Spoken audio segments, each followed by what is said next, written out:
Hello everyone, मैं are के sir. आज मैं आप लोग को प्रश्नावली 6.4 पढ़ाने जा रहा हूं जो एनसीईआरटी 10th क्लास पर बेस्ड है।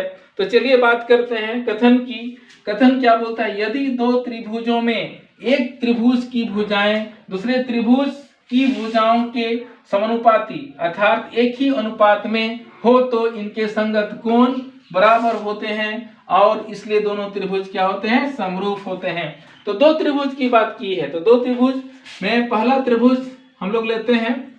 मान लीजिए पहला त्रिभुज हमारा हो गया कौन सा? ए बी और सी।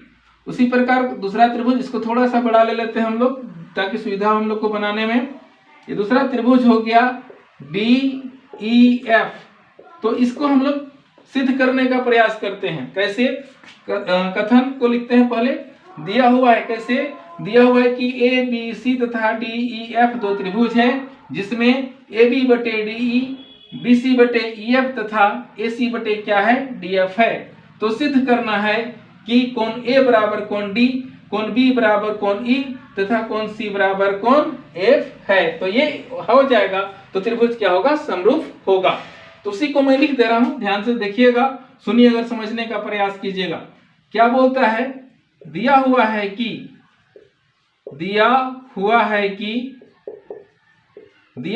कि ए बी सी तथा D F D E F दो त्रिभुज है। क्या है? दो त्रिभुज है जिसमें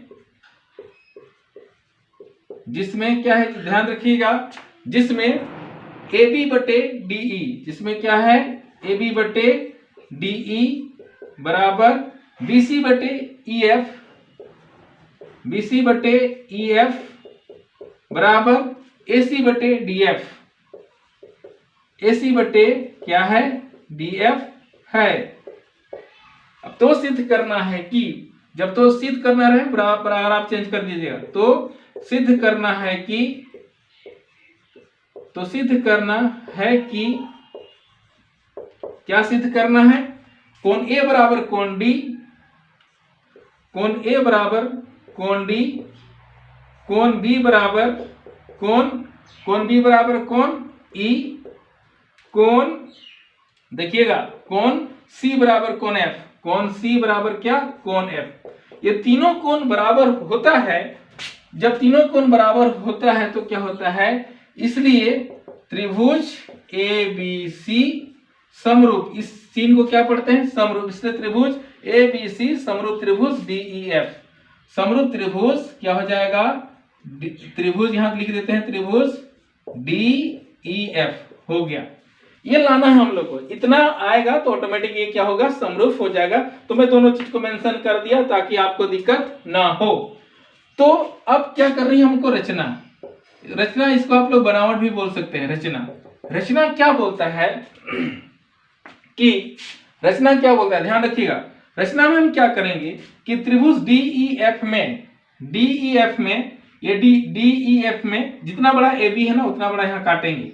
जितना बड़ा डी मतलब ए बी है, यदि 5 सेंटीमीटर का है तो 5 सेंटीमीटर का अंदाज से हम लोग क्या करेंगे? काट लेंगे। यहाँ पर मान लीजिए ए बी बराबर डी पी काट लिए और जितना बड़ा ए सी है उतना बराबर क्या ले लिए? D Q. तो यहाँ से हम लोग रचना कर रहे हैं, डॉटेड लाइन ले लीजिएगा। यहाँ पर हो गया, क्या किए? ए बी बराबर डी पी और ए सी बराबर क्या किए? डी क्यू लिए। ध्यान रखिए मैं क्या बोल रहा हूं कि रचना में ए बी बराबर क्या लिया? ए बी बराबर डीपी तथा ए सी बराबर डी क्यू, ए सी बराबर डी क्यू, ए बी बराबर डीपी तथा ए सी बराबर डी क्यू काटा और ध्यान दीजिए P से Q को मिलाया, P से Q को मिला दिए। अब मिला देने के बाद हम लोग को यह आकृति प्राप्त होती है। इसी के आधार पर हम लोग चलिए हल करते हैं। क्या? प्रमाण। इसको आप उपपत्ति भी लिख सकते हैं, दोनों एक ही चीज है। अब प्रमाण में क्या करना है कि ये लाना है हमको ना, यहां से यहां लाना है। तो क्या कीजिए कि त्रिभुज ए बी सी तथा त्रिभुज डी ई एफ में देखिए त्रिभुज ABC तथा त्रिभुज DEF में देखते हैं हम लोग। ठीक है, क्या देखने को मिलता है, ध्यान रखिएगा। हम लोग को कुछ दिया हुआ है, क्या दिया हुआ है देखिए, AB बटे DE बराबर BC बटे EF बराबर AC बटे DF, मतलब तीनों बराबर है। तो हमको सुविधा के लिए क्या लेनी है, क्या लेनी है, ध्यान रखिए। हमको यहाँ पर इधर भी लिख सकते हैं आप, कोई दिक्कत नहीं है। AB बटे क्या कर देंगे हम लोग, AB बटे DE ले लिए, AB बटे DE बराबर, हम बीच वाला को नहीं लेके AC बटे DF ले लेते हैं, AC बटे क्या ले लेते हैं, DF ले लेते हैं, क्योंकि तीनों एक दूसरे से बराबर हैं। आप बोलिएगा सर इसको नहीं लिया आप, इसको क्यों लिए, क्योंकि देखिए AB बटे DE दिख रहा है और AC बटे क्या दिख रहा है, DF, तो मैं उसको सुविधा के लिए लिया। अब क्या करते हैं, या में थोड़ा बदल देते हैं, AB के स्थान पर ना, देखिए AB के स्थान पर हम लोग DP ले लेते हैं, क्योंकि AB बराबर DP है ना, तो AB के स्थान पर क्या ले लेते हैं, DP बटे DE ले लिए, और AC के स्थान पर हम लोग क्या ले लेते हैं, DQ ले लेते हैं, दोनों को ले लिए, और नीचे कोई परिवर्तन नहीं है। ये कहां से आया, रचना से, इसको लिख भी दीजिएगा आप लोग, कहां से आया आपको समझना है, रचना से, कहां से, रचना से हम लोग इसको ले लिए। तो अब क्या देखने को मिलता है, DP बाय DE, देखिए यहां आकृति में DP बाय DE, क्या DP बाय DE, मतलब क्या मिल रहा है, थेल्स प्रमेय मिल रहा है, जो उदाहरण नंबर 1 में NCERT बुक का उदाहरण नंबर 1 में इस तरह का गणित हम लोग बनाए हैं। ध्यान रखिएगा कि क्या है, DP बाय क्या बोलते हैं, DP बटे DE हो गया और DQ बटे DF हो गया। देख रहे हैं ना आप, यहाँ जब DP बटे ये बड़ा वाला लाइन और ये DQ बटे फिर ये बड़ा वाला लाइन हुआ, तो क्या होगा कि PQ समानांतर क्या हो जाएगा, EF, क्या हो जाएगा आपका PQ, इसलिए PQ समानांतर क्या होगा, EF, ये PQ समानांतर क्या हो गया आपका, EF हो गया। जब PQ समानांतर EF हो गया, जब ये और ये लाइन समानांतर हो गया, तो ये कोण बराबर क्या हो जाएगा, बराबर, ये वाला कोण और ये वाला कोण क्या हो गया, बराबर, क्योंकि संगत कोण है, और संगत कोण क्या होते हैं, बराबर होते हैं, इसलिए क्या लिखेंगे यहाँ पर, कोण P बराबर कोण E, कोण P बराबर क्या हो गया, कोण E, फिर हो जाएगा कोण Q, कोण Q बराबर क्या मिलेगा आपको, कोण F, आ गया, ये कोण बराबर ये कोण, ये कोण बराबर ये कोण। अब क्या लेते हैं, ध्यान रखिए, अब त्रिभुज DPQ कहां पर है, खोजिए, DPQ तथा त्रिभुज किसमें, त्रिभुज DEF में, त्रिभुज DEF में, मतलब छोटा त्रिभुज और बड़ा त्रिभुज में आप फोकस कीजिए ना, ये वाला छोटा वाला और पूरा का पूरा यहाँ बड़ा वाला। तो क्या देखने को मिल रहा है कि कोण D बराबर कोण D दोनों में है, आप चित्र में फोकस कीजिए, क्योंकि कोण D दोनों त्रिभुज में है, इसलिए क्या लिख देंगे यहाँ पर, उभयनिष्ठ है। जब दोनों में रहता है उसको क्या लिखते हैं, उभयनिष्ठ, इसलिए उभयनिष्ठ हम बता दिए। फिर देखिए आप यहाँ पर जगह के अभाव में यहीं पर खींचते हैं ना। अब क्या करते हैं कि कोण D बराबर कोण D दोनों में है, कोण P बराबर कोण E अभी तुरंत कर लिए है ना, कोण P बराबर कोण E हो जाएगा।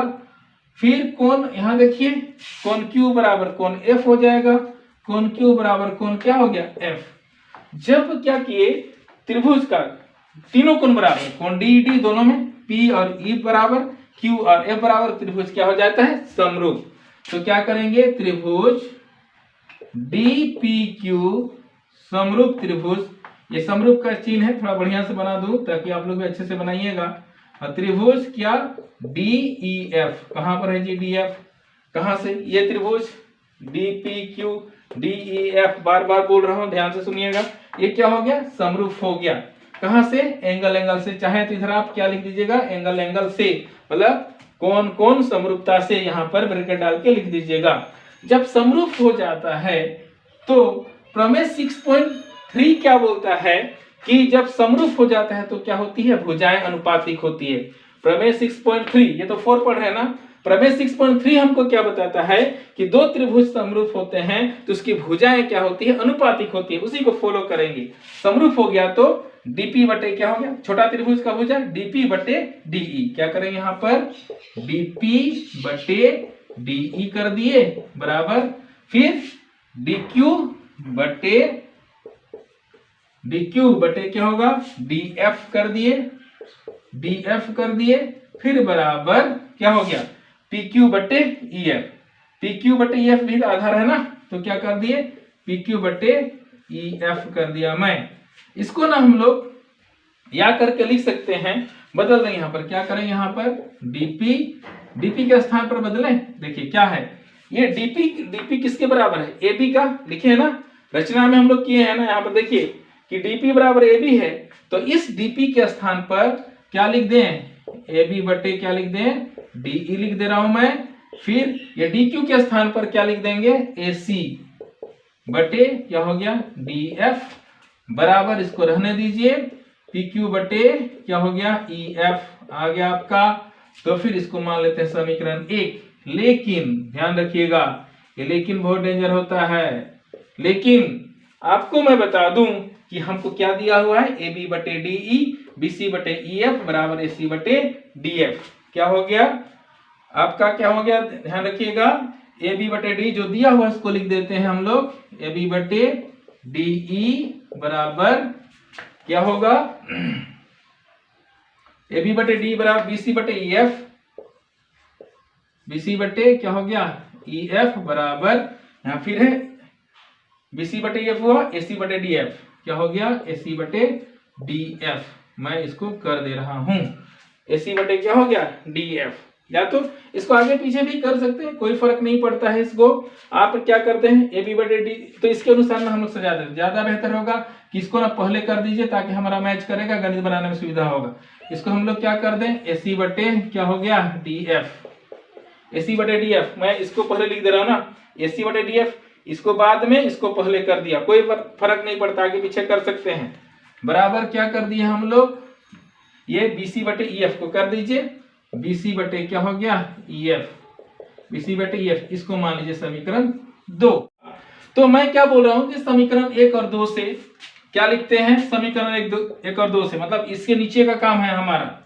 तो क्या करेंगे यहाँ पर समीकरण 1 और 2 से, 1 और 2 से क्या देखने को मिलता है समीकरण 1 और 2 से, मतलब देखिए ये बराबर तो ऑटोमेटिक ये वाला और ये वाला हमारा क्या हो जाएगा बराबर हो जाएगा। तो उसी को आप लिख दीजिएगा, क्या क्या लिख देंगे पी क्यू बटे क्या हो जाएगा आपका ई एफ बराबर बी सी बटे ई एफ, बी सी बटे क्या हो जाएगा ई एफ। देखिए ध्यान से, अब इसका नीचे बराबर है ना, तो ई एफ कैंसिल हो गया, तो क्या हो गया पी क्यू बराबर बी सी, पी क्यू बराबर बी सी, मतलब ये बी सी और पी क्यू क्या हो गया बराबर हो गया।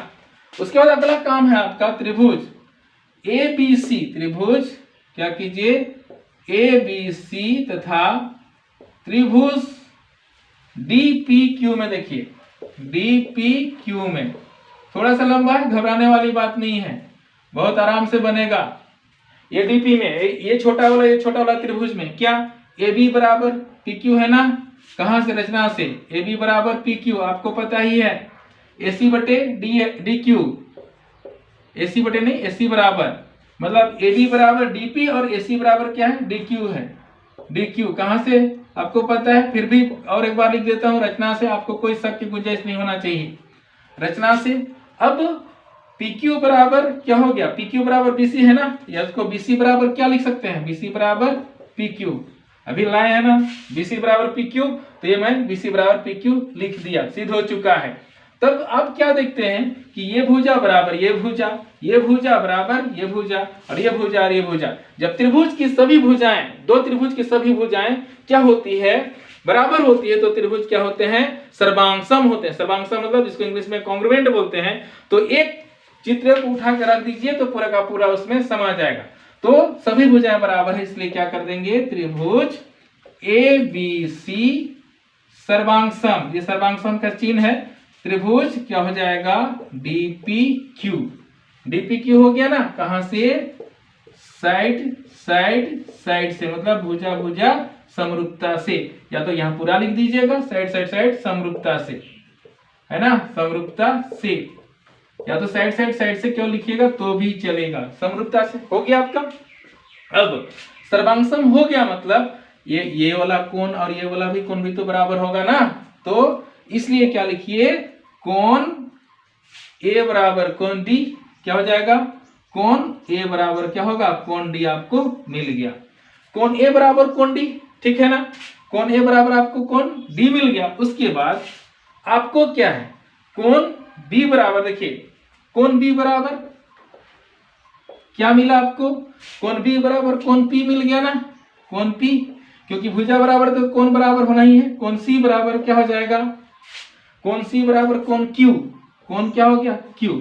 अब यहाँ करके इसको ना एक बार लिख देते हैं, कोण ए बराबर कोण डी तो है ही, कोण बी है, कोण बी बराबर कोण पी देख रहे हैं। लेकिन आपको पता है, मैं बता चुका हूं ना, आप लिखे हैं नोट में, देखिए यदि उतार चुके होंगे तो, कि कोण पी बराबर कोण ई है ना, तो कोण इस पी के स्थान पर, मतलब इसके स्थान पर क्या लिख सकते हैं, कोण ई, तो लिख देते हैं कोण ई हो गया, इसको थोड़ा मैं ठीक से लिख दूं। और कोण सी बराबर कोण क्यू है, ये क्यू के बराबर क्या है, कोण एफ है, तो ये यहाँ पर कोण क्यू के स्थान पर, ये सी बराबर क्यू है ना, तो ये क्यू के स्थान पर क्या लिख देते हैं, कोण एफ। तो ये तीन कोण आया क्या, ये तीनों कोण, कोण ए बराबर कोण डी, मतलब कोण ए बराबर कोण डी, कोण बी बराबर कोण ई, कोण सी बराबर कोण क्या हो गया, कोण एफ आ गया। इसलिए क्या होगा, त्रिभुज ए बी सी क्या हो जाएगा, समरूप त्रिभुज डी ई एफ। कहा जी, ये ए बी सी और डी ई एफ, ये दोनों त्रिभुज क्या हो गया, समरूप हो गया। जब ये हो गया तो लास्ट में आप यहाँ क्या लिख दीजिएगा, सिद्ध हुआ। क्योंकि आपको पता ही है ना कि ये गणित 5 स्टेप में होता है, कभी कभी रचना या बनावट की आवश्यकता आपको नहीं होती है, इससे घबराना नहीं है। तो ये आपका गणित बन चुका, उम्मीद करूं ये समझ में आया होगा। इसको बनाने का प्रैक्टिस कीजिए, और कहीं पर भी दिक्कत हो तो कमेंट बॉक्स में जरूर लिखिए, सर यहाँ दिक्कत हो रहा है। यदि जो सामने है वो बच्चे आके हमसे पूछ सकते हैं, करते हैं। अगला प्रमेय कौन सा, 6.5।